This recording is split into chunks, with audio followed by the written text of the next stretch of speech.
Fondé en 98, le cabinet Gerussia propose des solutions d'accompagnement des dirigeants dans leur management et l'évolution de leur organisation.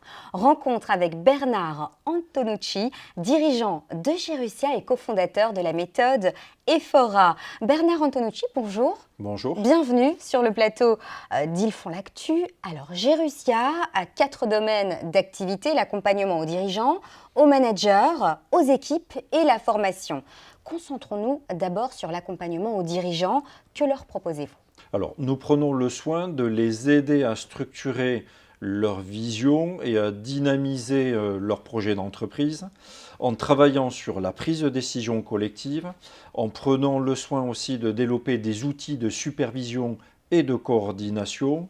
Nous allons aussi travailler sur la prise en compte de la vision des collaborateurs, sur définir l'engagement de chacun, travailler sur les acteurs clés, sur la loyauté des acteurs clés on va dire en proximité du dirigeant, pour savoir comment travailler sur la prise de décision collective.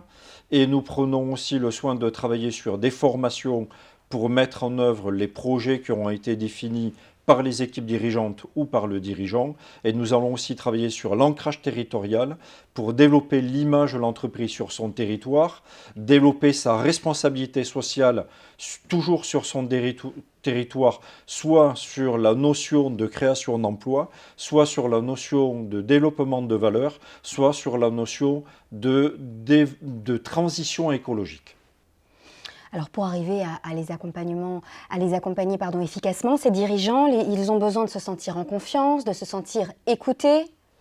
Oui, alors nous allons prendre le soin de les écouter, d'analyser, de structurer, de poser avec eux un certain nombre d'éléments pour pouvoir définir quels seront les éléments qui vont constituer leur projet et les accompagner dans cette logique. Alors qu'en est-il de l'accompagnement aux managers?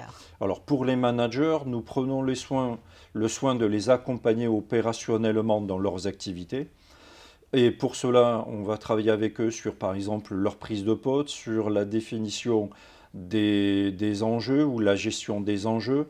Nous allons prendre le soin aussi de les accompagner sur la restructuration d'activités ou de les soutenir dans le cadre de la rédaction de leur schéma directeur. Et puis un troisième axe, l'accompagnement aux équipes. Alors pour l'accompagnement aux équipes, nous allons prendre le soin de faire des formations sur mesure, pratico-pratiques, dans lesquelles les personnes vont pouvoir s'expérimenter et tester et s'essayer un certain nombre de choses en confiance pour pouvoir construire, on va dire, leur acquisition de compétences et surtout travailler différemment demain dans le cadre des activités qu'elles pourront avoir à mener parce qu'elles se sont expérimentées à ce moment-là en toute confiance et en toute sérénité. Alors vous avez développé des outils. Quels sont-ils et comment sont-ils utilisés?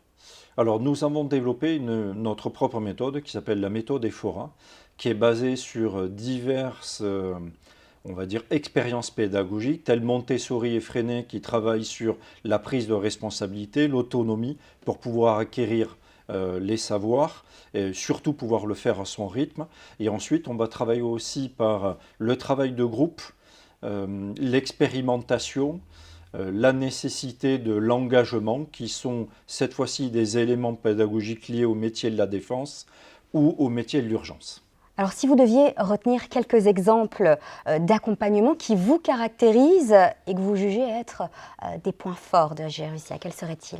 Alors depuis 1998, nous avons développé trois expertises. La première est la sécurité économique, dans laquelle nous allons prendre le soin d'apprécier les vulnérabilités de l'entreprise pour la protéger, et notamment sur le capital humain, c'est-à-dire sur les savoir-faire. Dans le cadre de ces savoir-faire, qui est notre deuxième expertise, nous avons développé des outils de gestion prévisionnelle des emplois et des compétences, qui sont des matrices d'évaluation des compétences pour permettre de regarder comment est-il nécessaire de gérer les équilibres des compétences entre les acteurs pour pouvoir positionner les acteurs au bon endroit en fonction des projets à traiter et à mener. Et ensuite, nous avons aussi mis en place des plans de succession de collaborateurs des acteurs clés pour pouvoir répondre aux soubresauts des flux RH qu'il peut y avoir dans le cadre de prise de poste, dans le cadre de départ à la retraite ou dans le cadre de turnover assez important qu'il peut y avoir aujourd'hui en entreprise pour permettre aux acteurs de devenir les acteurs clés de demain. Et notre troisième expertise est l'expertise sur la performance extra-financière pour traiter tout ce qui est du domaine du développement durable ou la responsabilité sociale, qui est cher aujourd'hui à beaucoup de collaborateurs, et en particulier les plus jeunes, qui ont besoin d'avoir du sens pour s'engager et s'investir collectivement dans leur travail. Alors en conclusion, est-ce qu'on peut dire que la particularité de votre accompagnement, c'est de véritablement prendre le temps d'adapter vos outils à l'environnement de l'entreprise et non l'inverse? Alors oui, effectivement, on a besoin de temps pour développer l'empathie qui nous est nécessaire pour appréhender la totalité des facteurs humains de l'entreprise et donc à la fois appréhender la culture et les logiques de réflexion ou de comportement du dirigeant, des collaborateurs qui sont impliqués dans l'ensemble des projets, parce que nous avons besoin de travailler sur l'écoute, sur la reformulation, la structuration, pour définir les éléments de prise de décision collective et prendre le soin de travailler avec eux en confiance et non pas de leur donner une solution, puisque ce n'est pas notre métier, mais c'est de les aider à trouver une solution qui sera finalement celle qu'ils seront en capacité de pouvoir mettre en œuvre. Bernard Antonucci, dirigeant de Gerussia et cofondateur de la méthode Efora, merci pour cette interview. Merci à vous.